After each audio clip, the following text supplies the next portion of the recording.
நண்பர்கள் அனைவருக்கும் வணக்கம். இன்னைக்கு நம்ம அந்த வீடியோல கனமழை காரணமாக நாளை பள்ளி கல்லூரிகளுக்கு விடுமுறை என்ற தகவல் வெளியாகி இருக்கு. ஸோ அதை பத்தி தான் இப்ப நம்ம பார்க்க போறோம்.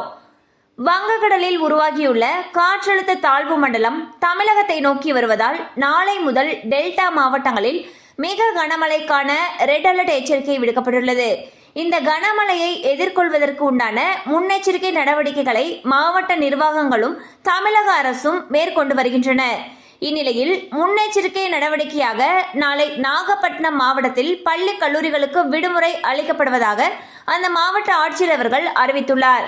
ஸோ பாத்தீங்கன்னா இந்திய பெருங்கடலில் காற்றழுத்த தாழ்வு மண்டலம் வலுப்பெற்றிருக்கக்கூடிய நிலையில் மயிலாடுதுறை, நாகப்பட்டினம், திருவாரூர் ஆகிய மாவட்டங்கள் மற்றும் காரைக்கால் பகுதிகளில் அதி கனமழை பெய்யும் அப்படின்னு சொல்லியிருக்காங்க. அண்ட் சில மாவட்டங்கள்ல மிக கனமழைக்கான ரெட் அலர்ட் எச்சரிக்கை கொடுத்திருக்காங்க.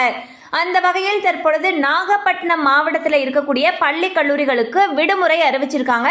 ஸோ இதே போல கனமழை அதிகமாக தொடரும் பட்சத்தில் மற்ற மாவட்டங்களையும் விடுமுறை விடப்படுவதற்கான வாய்ப்புகள் அதிக அளவில் இருக்கு. கண்டிப்பாக அந்த அப்டேட் உங்களுக்கு பயனுள்ளதாக இருந்திருக்கும் நம்புறோம். மேலும் இது போல அப்டேட்ஸ் உங்களை உடனே ரீச் ஆகணும்னு நினைச்சீங்கன்னா நம்ம சேனலோட தொடர்ந்து இணைந்திருங்கள். தேங்க்யூ ஃபார் வாட்சிங்.